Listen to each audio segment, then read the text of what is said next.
Ya, bahasa perintah Verdi Sambo kepada Richard Eliezer dalam pembunuhan Yosua Huta Barat kembali jadi hal yang disoroti dalam sidang hari ini. Pertanyaannya, apakah Sambo bisa terlepas dari tuduhan memerintahkan penembakan Yosua? Kita terhubung saat ini dengan ahli bahasa forensik dari Universitas Negeri Semarang, Subiantoro. Pak Subiantoro, apa kabar, Pak?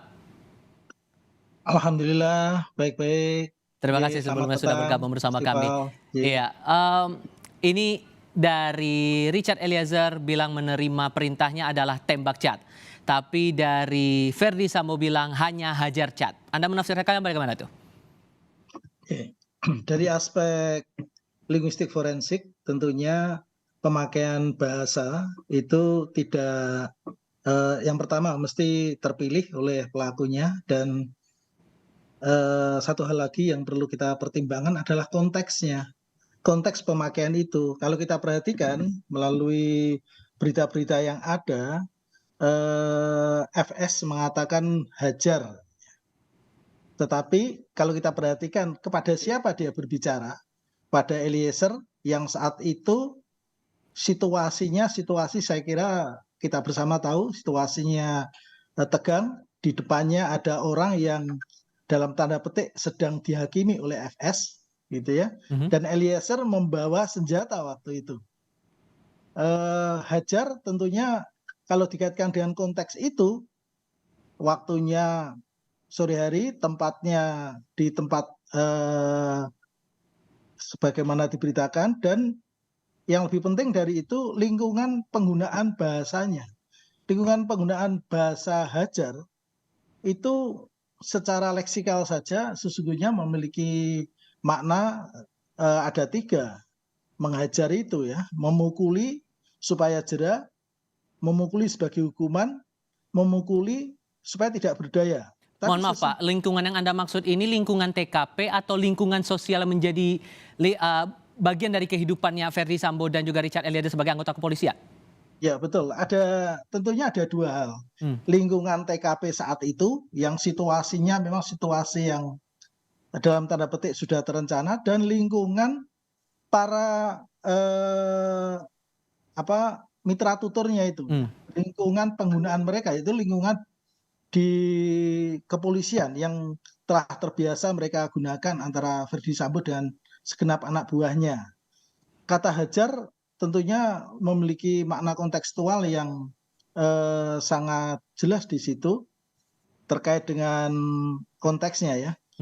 Satu sisi ada kepenuhan emosi, di satu sisi yang diperintah membawa senjata, kecuali kalau yang diperintah tangan kosong saja, itu menghajar pasti tidak bisa dimaknai yang lain, kecuali memukul gitu ya. Tapi kalau membawa senjata akan jadi lain. Kemudian di konteks kepolisian, menghajar mungkin bisa maknanya luas sekali, ya, maknanya luas sekali bergantung konteks juga.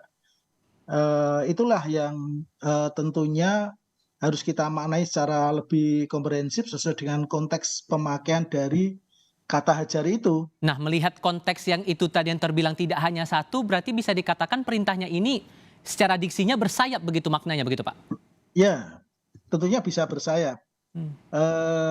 Pemakaian bahasa itu kalau sudah masuk ke konteks, itu menjadi bergantung pada yang menuturkan kata-kata itu, ya. Dan lawan tuturnya bisa memaknai sesuai dengan konteks yang ada.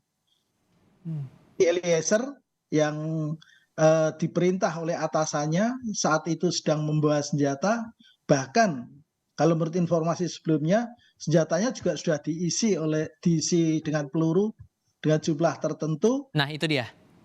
Berarti kan tidak bisa terlepas konteksnya walaupun kemudian diksinya hanya hajar tidak langsung memerintahkan tembak, tapi bercermin dari peristiwa sebelum-sebelumnya, sebelum terjadi penembakan itu, ujung-ujungnya menembak juga begitu kan Pak? Ya, mungkin bisa saja dimaknai itu. Bisa kita maknai seperti itu kalau melihat konteks, bahkan bukan hanya konteks sore itu ya, konteks sebelumnya juga mungkin dalam waktu yang lebih panjang mungkin bisa jadi seperti itu. Ya. Oke, kalau begitu dengan fakta persidangan yang berbeda seperti ini, Eliezer bilang tembak, tapi dari Verdi Sambo bilang hajar, maka bagaimana kemudian hakim bisa menilai arti kata hajar ini untuk kemudian diterapkan dalam putusan nanti? Menurut Anda gimana, Pak? Ya, pemaknaan sebuah pemakaian bahasa itu tidak bisa terlepas ya, tetapi mesti harus dimaknai sesuai dengan konteks. Sesuai dengan konteks itu sesungguhnya fitur-fiturnya bisa dirinci satu persatu sesuai dengan situasi yang ada saat itu, paling tidak sesuai dengan di ruangan tempat yang bertutur dan lawan mitra tuturnya itu ada. Di situ ada Sambo, di situ ada Eliezer.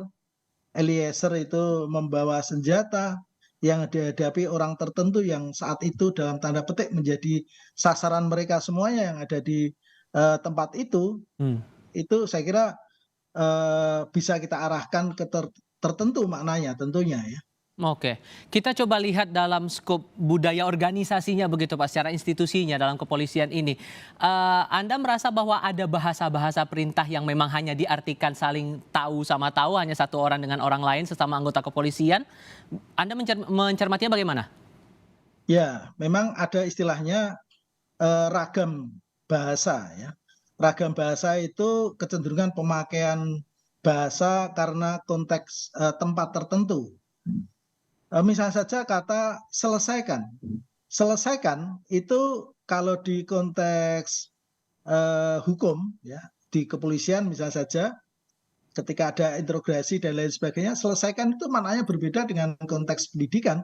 Kalau ada seorang ibu mengatakan selesaikan soal itu ya kerjakan sampai tuntas ya. Tapi kalau selesaikan terdakwa itu maknanya jadi sangat luas ya. Bergantung kebiasaan yang ada di situ gitu ya.